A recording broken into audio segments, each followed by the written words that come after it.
This video is brought to you by AKSIAS. ఈ రోజు మనం చూడబోయే టాపిక్ ఎక్కువగా న్యూస్లో ఉంది, క్లౌడ్ బర్స్ట్. దీన్ని ట్రూ ట్రాన్స్లేషన్ చేసే ప్రయత్నాలు చేయొద్దు. క్లౌడ్ బర్స్ట్ అంటే ఆకాశానికి చిల్లడింది ఇట్లాంటివి చెప్పొద్దు. క్లౌడ్ బర్స్ట్ అంటే తెలుగులో కూడా క్లౌడ్ బర్స్ట్ అని రాయండి. ఓకే, సో ఈ ఇమేజ్ ఇప్పటిది కాదు, ఇది 2012 ప్రాంతంలో ఉత్తరాఖండ్లో వచ్చినటువంటి వరదల్లో ఈ ఇమేజ్ ప్రపంచవ్యాప్తంగా ప్రాచుర్యం పొందింది. ఎందుకంటే 2 కారణాల వల్ల. ఒకటి, వరద ఎంత ఎక్కువగా రావడం ఒక ఎత్తు. 2, ఎంత పెద్ద వరద వచ్చినా శివుడి విగ్రహం కొట్టుకుపోకుండా ఉండడం ఒక ఎత్తు. సో డెఫినెట్గా మన దేశంలో మెజారిటీగా ఉన్నటువంటి వ్యక్తులు హిందువులు కాబట్టి ఈ పర్టికులర్ ఇమేజ్ ఏదైతే ఉందో ఆ రోజు న్యూస్లో చాలా ఎక్కువగా అట్రాక్షన్ వచ్చింది. అంటే చాలా రెగ్యులర్గా రోజుకు ఒక 100 సార్లు పేపర్లోని న్యూస్లోని కనిపిస్తూ ఉండేది. అయితే ఇటువంటిదే 2011 తర్వాత 2015లో కూడా జరిగింది వరదలు, 2019లో కూడా వచ్చాయి, ఇప్పుడు 2022లో కూడా వస్తున్నాయి వరదలు. సో దీనికి సంబంధించి క్లౌడ్ బర్స్ట్ అనేటటువంటి ఒక జాగ్రఫికల్ టాపిక్. అంటే ఇది ఏ రకంగానూ కూడా క్లౌడ్ బర్స్ట్ అంటే నేను వేరే అంశాల గురించి మాట్లాడలేదు, ప్యూర్లీ జాగ్రఫీ ఇది. సో ఈ జాగ్రఫీలో వచ్చినటువంటి కరెంట్ అఫైర్స్. సో ఇందులో మనం చూడబోయేటటువంటి అంశాలు ఏంటంటే అసలు క్లౌడ్ బర్స్ట్ అంటే ఏంటి, ఇది న్యూస్లో ఎందుకు ఉంది, ఎప్పుడు జరుగుతుంది, ఇది హౌ ఇట్ హ్యాపన్స్. అలాగే రెయిన్ఫాల్కి అంటే వర్షపాతానికి క్లౌడ్ బర్స్ట్కి ఉన్నటువంటి డిఫరెన్స్ ఏంటి, ఉన్నటువంటి వ్యత్యాసము. అలాగే వాతావరణ మార్పుల కారణంగా ఈ క్లౌడ్ బర్స్ట్ అనేవి ఏమైనా సంభవిస్తున్నాయా, అలాగే దీనివల్ల వచ్చేటటువంటి పర్యవసానాలు ఏంటి, క్వశ్చన్ ఆఫ్ ద డే మనం ఎప్పుడు చూసే మాదిరిగా. సో ముందుగా కనుక మీరు చూస్తే ఈ క్లౌడ్ బర్స్ట్ అనేటటువంటిది న్యూస్లో ఎందుకు ఉంది అంటే ఫస్ట్ ఆఫ్ ఆల్ ఆల్రెడీ మీకు ఇందాక చెప్పాను, 2022 గత 15 రోజులుగా ఈ ప్రాంతం ఆ ప్రాంతం అని లేదు, అస్సాం నుంచి కింద ఉన్నటువంటి తమిళనాడు వరకు, అలాగే ఇంకా ఢిల్లీ ప్రాంతం నుంచి ఇంకా ఇటుపక్క ఆంధ్రప్రదేశ్ వరకు అన్ని ప్రాంతాల్లో కూడా చాలా వరకు వరదలు అనేటటువంటివి ముంచెత్తుతున్నాయి. అలాగే ఎప్పుడు లేని విధంగా మనకున్నటువంటి నదులన్నీ కూడా చాలా అద్భుతంగా ప్రవహిస్తున్నాయి. సో రానున్న 4-5 ఏళ్లలో మనకి ఇంకా నీటి ఎద్దడి అనేటటువంటి సమస్య ఉండకపోవచ్చు. అయితే ఇందులో ఈ జాగ్రఫీకి సంబంధించి భౌగోళిక విషయాలకు సంబంధించి మన నోట్బుక్స్లో లేనటువంటి అంశాలు లేదా టెక్స్ట్ బుక్లో లేనటువంటి అంశం కానీ జాగ్రఫీలో వచ్చినటువంటి అంశం ఏంటంటే ఈ క్లౌడ్ బర్స్ట్. ఈ క్లౌడ్ బర్స్ట్ అనే దానికి ముందుగా నిర్వచనాన్ని అర్థం చేసుకునే ప్రయత్నం చేద్దాం. Cloud burst are short duration intense rainfall events over a small area. అంటే చాలా చిన్న ప్రాంతంలో, చాలా తక్కువ ప్రాంతంలో చాలా ఎక్కువగా వర్షపాతం పడుతూ తక్కువ సమయంలో, అంటే దీర్ఘకాలికంగా కాదు, వర్షపాతం అనేటటువంటిది స్వల్పకాలంలో అతి తక్కువ ప్రాంతంలో కనుక వర్షపాతం ఒకేసారి ఎక్కువగా పడితే దీన్ని మనం ఇన్ జనరల్గా ఏమని పిలుస్తాం, క్లౌడ్ బర్స్ట్ అంటాం. అంటే దానికి ఉన్నటువంటి సూత్రాలు ఏంటంటే ముఖ్యంగా మనం అర్థం చేసుకోవాల్సింది తక్కువ ప్రాంతం ఉండాలి, అలాగే ఎక్కువ వర్షపాతం పడాలి. ఇంటెన్స్ రైన్ఫాల్ అంటే ఎక్కువ వర్షపాతం, అంటే ఒకేసారి. ఇప్పుడు నీళ్ళు ఇట్లా చిలకరించడానికి బొగ్గు తీసి నెత్తి మీద పోయడానికి తేడా లేదు, క్లౌడ్ బర్స్ట్ అంటే అది. సో డ్రిజ్లింగ్ అంటే ఏంటి, డ్రిజ్లింగ్ అంటే ఇట్లా చిలకరించామనుకోండి దాన్ని డ్రిజ్లింగ్ అంటారు. అట్లా కాకుండా రెయిన్ఫాల్ అంటే ఏంటి, నార్మల్గా సాధారణంగా చుక్కలు పడతాయి. అట్లా కాకుండా క్లౌడ్ బర్స్ట్ అంటే ఏంటి, ఇందాక చెప్పినట్టుగానే మబ్బుకి చిల్లడిందని. అంటే మీకు బాగా అర్థం అవ్వడానికి నేను ఇది కూడా తీసుకొచ్చాను.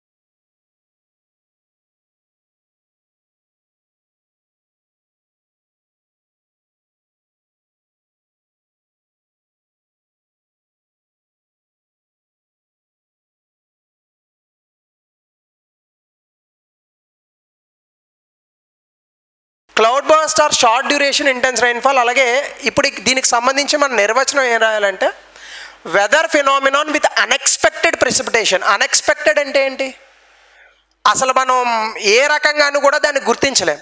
సో గుర్తించలేని విధంగా మనకి వర్షపాతం 1 గంటలో 100 మిల్లీమీటర్ల కన్నా ఎక్కువ పడితే, 100 మిల్లీమీటర్ల కన్నా ఎక్కువ వర్షపాతం ఒక గంటలో పడితే, మీరు బాగా 6th క్లాస్ 7th క్లాస్ చదువుకొని ఉండుంటే మీకు బాగా గుర్తుంటుంది మిల్లీమీటర్ వర్షపాతాన్ని ఎట్లా నమోదు చేస్తారని. 1 మిల్లీమీటర్ లెంగ్త్ ఒక చిన్న కన్నం పెడతారు ఒక డబ్బాకి, దాన్ని వర్షంలో పెడతారు. అది ఎంతసేపు ఒక గంటలో నిండితే అంత ఎంఎం పడినట్టు వాటర్. మీకు బాగా గుర్తుంటే చిన్నప్పుడు ఒక బొమ్మ ఉంటుంది 7th క్లాస్ 6th క్లాస్లో. సో వెదర్ ఫినామినన్ అంటే ఇది ఒక వాతావరణ పరిస్థితి. ఎలా? ఒక గంటలో 100 మిల్లీమీటర్ల కన్నా ఎక్కువ వర్షపాతం కనుక పడితే దీన్ని మనం ఏమంటాం? క్లౌడ్ బస్ట్ అంటాం. మరి రైన్ఫాల్ అంటే ఏంటి? 100 మిల్లీమీటర్ల కన్నా బాగా తక్కువ వర్షపాతం పడితే దాన్ని వర్షపాతం అని అంటాం. Okay. So in a geographical reason of approximately ఎంత ఉండాలి అంటే, ఆ భౌగోళిక ప్రాంతం ఎంత ఉండాలి? వర్షపాతం పడినటువంటి భౌగోళిక ప్రాంతం కేవలం 20 నుంచి 30 స్క్వేర్ కిలోమీటర్లుగా మాత్రమే ఉండాలి. అంటే ఈ not even 1 city. Hyderabad city చూస్తేనే చాలా పెద్దది ఉంటుంది, 20-30 స్క్వేర్ కిలోమీటర్లు ఏమి ఇంకా ఎక్కువే ఉంటుంది. కానీ చాలా తక్కువ ప్రాంతంలో 20 నుంచి 30 స్క్వేర్ కిలోమీటర్ల ప్రాంతంలో 100 మిల్లీమీటర్లు ఒక గంటలో కనుక వర్షపాతం నమోదైతే దీన్ని క్లౌడ్ బర్స్ట్ అని అంటాము. నిర్వచనం అర్థమైందని అనుకుంటున్నాను. అలాగే it generally occurs when monsoon clouds drifts నార్త్వర్డ్స్.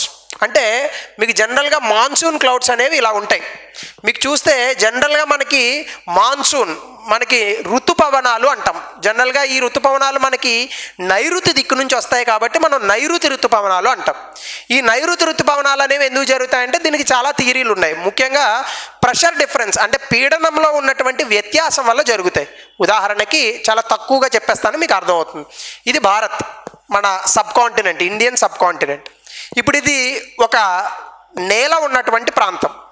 మనకి జనరల్గా ఎండాకాలం ఎప్పుడు వస్తుంది? March to June month. ఈ ప్రాంతం ఈ పర్టికులర్ టైం పీరియడ్ ఏదైతే ఉందో ఇది మనకి సమ్మర్ సీజన్ కదా, ఎండాకాలం. ఎండాకాలంలో నీరు, భూమి ఏది త్వరగా వేడెక్కుతుందంటే భూమి త్వరగా వేడెక్కుతుంది. భూమి ఎప్పుడైతే త్వరగా వేడెక్కిందో ప్రెషర్ ఏమవుతుంది? పీడనం ఏమవుతుంది? తగ్గుతుంది. ఇక్కడ పీడనం తక్కువ ఉందంటే దీనికి రివర్స్ వాటర్లో ఉంటుంది. అంటే ఇక్కడ పీడనం ఏముంటుంది? ఎక్కువ ఉంటుంది. జనరల్గా విండ్ అనేది ఎలా ట్రావెల్ చేస్తుంది? అధిక పీడనం నుంచి తక్కువ పీడనానికి ట్రావెల్ చేస్తుంది. ఇదేం పెద్ద లాజిక్ ఏం కాదు. జనరల్గా గ్రావిటీ కూడా ఇలాగే వర్కౌట్ అవుతుంది. ఇప్పుడు ఇలా ఉంది, మీరు ఇక్కడ ఒక బాల్ పెట్టారనుకోండి, ఏమవుతుంది? అది ఎక్కడికి కదలదు. అలా కాకుండా నేను ఈ పెన్ను ఇలా పెట్టాను అనుకోండి, నేను ఇక్కడ బాల్ పెడితే అది ఎటువైపు మూవ్ అవుతుంది? గ్రావిటీ కారణంగా ఇటువైపు మూవ్ అవుతుంది. అంటే హయ్యర్ ఏరియా నుంచి లోవర్ ఏరియాకి వెళ్తుంది. పీడనం కూడా అంతే. హై ప్రెషర్ నుంచి ఎక్కడికి వెళ్తుంది? లో ప్రెషర్కి. అంటే పీడనం ఒక చోట ఎక్కువగా ఉండి ఒక చోట తక్కువగా ఉంటే అధిక పీడనం ఉన్నటువంటి ప్రాంతాల నుంచి గాలి ఎక్కడికి వెళ్తుంది? తక్కువ పీడనం ఉన్నటువంటి ప్రాంతాలకి ప్రయాణిస్తుంది. కాబట్టి సముద్రం మీద ఏముంది? అధిక పీడనం ఉంది. ఎప్పుడు? ఎండాకాలంలో. ఇక్కడ ఏముంది? తక్కువ పీడనం ఉంది. అంటే ఎండాకాలంలో అంటే మార్చ్ ఏప్రిల్ మే జూన్ నాటికి ఈ పీడనం తాలూకా ప్రభావం వస్తుంది పూర్తిగా. సో ఇక్కడ ఎప్పుడైతే బాగా ఎండ కాసిందో ఏమవుతుంది? నీరు ఆవిరవుతుంది. ఆవిరి పైకి వెళ్ళిన తర్వాత ఏమవుతుంది? మబ్బులుగా ఏర్పడుతుంది. మబ్బులుగా ఏర్పడి అలా ఉంటాయి మబ్బులు. కానీ ఇప్పుడు ఏమవుతుంది? అధిక పీడనము, ఇక్కడ తక్కువ పీడనం కారణంగా ఇక్కడ నుంచి ఎక్కడికి ట్రావెల్ అవుతుంది? ఈ క్లౌడ్స్ అంటే గాలి ఎక్కడైతే ఉందో అది ఎక్కడికి ట్రావెల్ అవుతుంది? మీకు ఇక్కడ నుంచి ఇట్లా ట్రావెల్ అవుతుంది, అంతేనా? రైట్. పోనీ ఇది ట్రావెల్ అవుతూ కుదురుగా ఉంటుందా? అక్కడ ఉన్నటువంటి మబ్బులను కూడా తీసుకొస్తుంది, అంతే కదా. గాలి ఎప్పుడైతే ఒక చోట నుంచి ఇంకో చోటకి వెళ్ళిందో ఉత్తినే గాలి వస్తుందా? ఆ చుట్టుపక్కల ఏమున్నాయో అది పట్టుకొస్తుంది. ఇప్పుడు చూడండి, గాలి అనేటటువంటిది అసలు దాన్ని ఎలా వర్ణించలేం. మల్లెపూల నుంచి వచ్చింది అనుకోండి, మల్లెపూల వాసన వస్తుంది. ఏదో చనిపోయిన ఒక కుక్క నుంచి వచ్చింది అనుకోండి, ఆ కంపు కొడుతుంది. సో కంపు గాలిది కాదు, ఆ చుట్టూ ఉన్నటువంటి వాతావరణాన్ని. ఇక్కడ కూడా ఇక్కడ ఉన్నటువంటి ఈ పీడనం ఏదైతే ఉందో అధిక పీడనము ఇక్కడ ఉన్నటువంటి తక్కువ పీడనము, ఈ రెండిట్ల మధ్య జరిగేటటువంటి చర్య కారణంగా గాలి ఇక్కడి నుంచి ఇక్కడికి ఎప్పుడైతే వచ్చిందో వస్తూ ఏం చేస్తుంది? మబ్బులను పట్టుకొస్తుంది. ఈ మబ్బులు ఎప్పుడైతే నేల మీదకి వచ్చాయో వర్షం కురుస్తుంది. దీన్నే నైరుతి ఋతుపవనాలు అంటాం. జనరల్గా మనకి నైరుతి ఋతుపవనాలు జూన్ 5వ తారీఖున ఇక్కడికి వస్తాయి. అంతకన్నా ముందే ఎక్కడికి వెళ్ళిపోతాయి? మనకి ఫస్ట్ అండమాన్ నికోబార్ ఐలాండ్స్ని మొట్టమొదటిగా తాకేది ఎక్కడ? అండమాన్ నికోబార్ ఐలాండ్స్. రెండోది కేరళ, ఈ ప్రాంతాలు. దాదాపుగా హైదరాబాద్కి వచ్చేటప్పటికి నార్మల్గా అయితే జూన్ 5 నుంచి 15 మధ్యలో వస్తాయి. ఈసారి కరెక్ట్గానే వచ్చాయి నాకు తెలిసినంత వరకు. సో ఇలా వచ్చిన తర్వాత ఏమవుతుందంటే ఇక్కడ మనకి హిమాలయాస్ ఉన్నాయి కదా. సో ఈ పీడనంతో పాటు వచ్చినటువంటి ఈ మబ్బులు ఈ నార్త్ వర్డ్ ఎప్పుడైతే వెళ్ళి హిమాలయాస్ని గుద్దుకుని మళ్ళా వెనక్కి వస్తాయో, ఎక్కువ మబ్బుల శాతం పెరిగిపోతుంది. అంటే ఇప్పుడు ఒక మబ్బు 4 మబ్బులు అయిందనుకోండి, జనరల్గా ఏమవుతుంది, వర్షపాతం అనేది పెరుగుతుంది. సో దీన్నే మనం క్లౌడ్ బస్ట్ అంటాం. అదే నేను ఇక్కడ మీకు రాసినటువంటి అంశం కూడా చూడండి.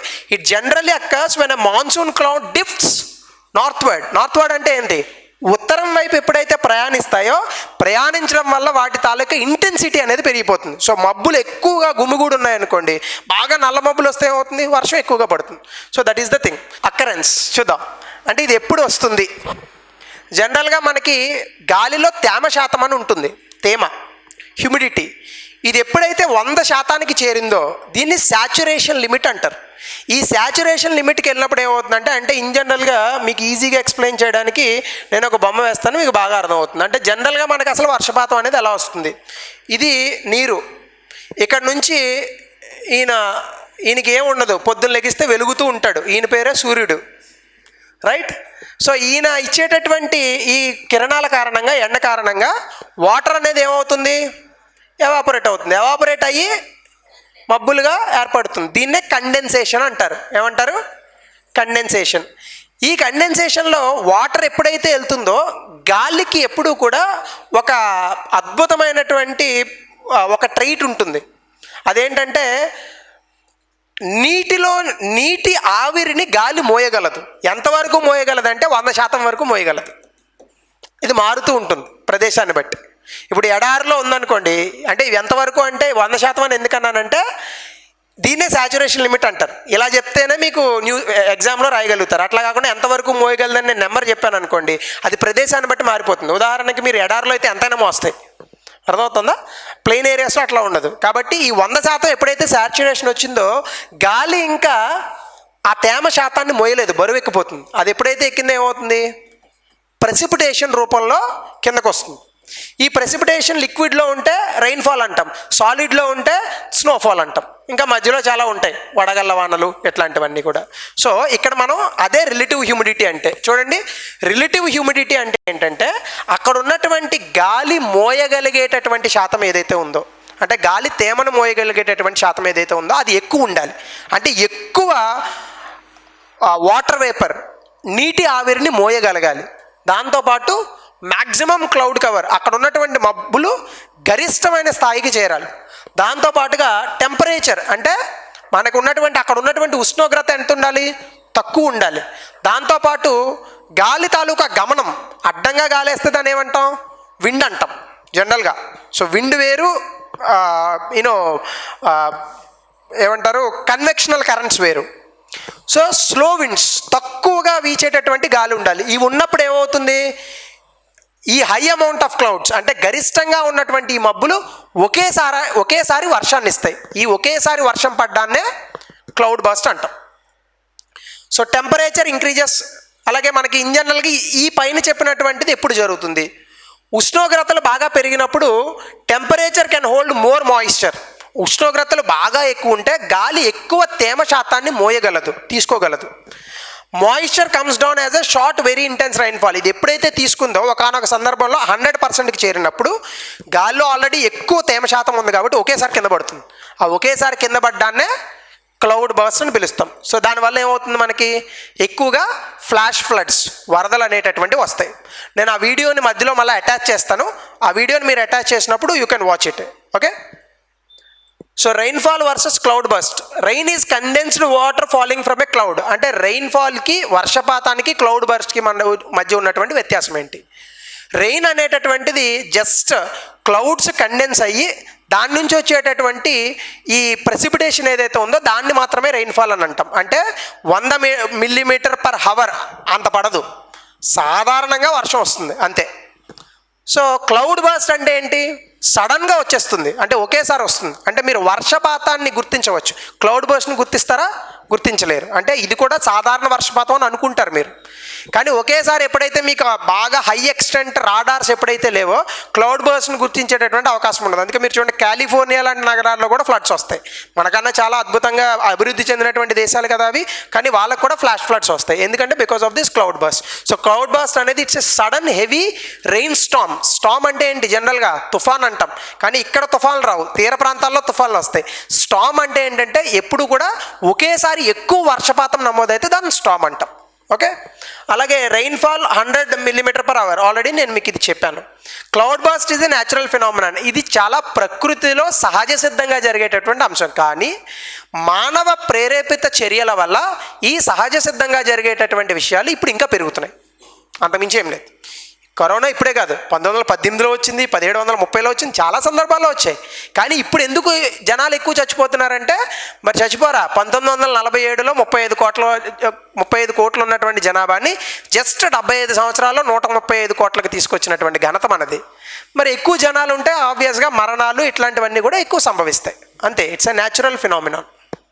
So impact of climate change అంటే వాతావరణ పరిస్థితుల వల్ల జరిగేటటువంటి ప్రభావాలు ఏంటి అంటే ఈ క్లౌడ్ బర్స్ట్ మీద increase the frequency and intensity of cloud burst across the globe. అంటే ఈ భూమి మీద ఈ క్లౌడ్ బర్స్ట్ మాదిరిగా వచ్చేటటువంటి వరదలు ఏవైతే ఉన్నాయో చాలా ఎక్కువ శాతం నమోదయ్యేటటువంటి అవకాశం ఉంది. ఎందుకు అంటే వాతావరణంలో వస్తున్నటువంటి మార్పుల కారణంగా మనకు ఉన్నటువంటి ఆల్రెడీ న్యాచురల్ ఫినామినాన్స్, అలాగే మన వాతావరణంలో ఉన్నటువంటి కొన్ని అంశాలు, ముఖ్యంగా ఋతుపవనాలు కానీ తుఫాన్లు కానీ, ఇవన్నీ కూడా వాటి తాలూకా టైమింగ్స్ మారిపోతున్నాయి. మనకు చూడండి, వస్తే పూర్తిగా వరదలు, లేదంటే పూర్తిగా కరువు.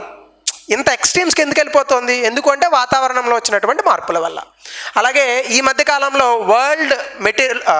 వరల్డ్ మెటీరియలాజికల్ ఆర్గనైజేషన్ అని ఒకటి ఉంది. అంటే ఇప్పుడు మనకి ఇండియన్ మెటీరియలాజికల్ ఆర్గనైజేషన్, భారత వాతావరణ సంస్థ ఎట్లాగా ఉందో ప్రపంచ వాతావరణ సంస్థ ఒకటి ఉంది. వాడు ఏం చెప్పాడు? 40% chance of annual average global temperature temporarily reaching 1.5 degrees above the pre industrial level. అంటే 1740 సంవత్సరానికి ముందు భూమిపైన ఉన్నటువంటి సగటు ఉష్ణోగ్రతతో పోలిస్తే ఇప్పుడు ఉన్నటువంటి ఉష్ణోగ్రత 1.5 డిగ్రీలు పెరుగుతుంది. సార్ 1.5 డిగ్రీలే కదా అని అనుకోకండి. 98.6 డిగ్రీలు మన body temperature foreign heat. 1 degree పెరిగినా జ్వరం అనే అంటాం, అది కూడా ఫారెన్ హీట్. ఇక్కడ భూమికి ఉన్నటువంటి మొత్తం వాతావరణంలో 1.5 డిగ్రీలు అంటే చాలా ఎక్కువ. మంచు పర్వతాలన్నీ కూడా కరిగిపోతాయి, నదీ జలాల తాలూకా నీటి మట్టం పెరుగుతుంది, ఎన్నో ప్రాంతాలు మునిగిపోతాయి సముద్రంలో. ఇవే జరిగేది. ద్వారక అలా మునిగిపోయిందని చెప్తారు కొంతమంది చరిత్రకారులు. సో కాబట్టి 1.5 చాలా తక్కువ అని అనుకోమాకండి, చాలా ఎక్కువ.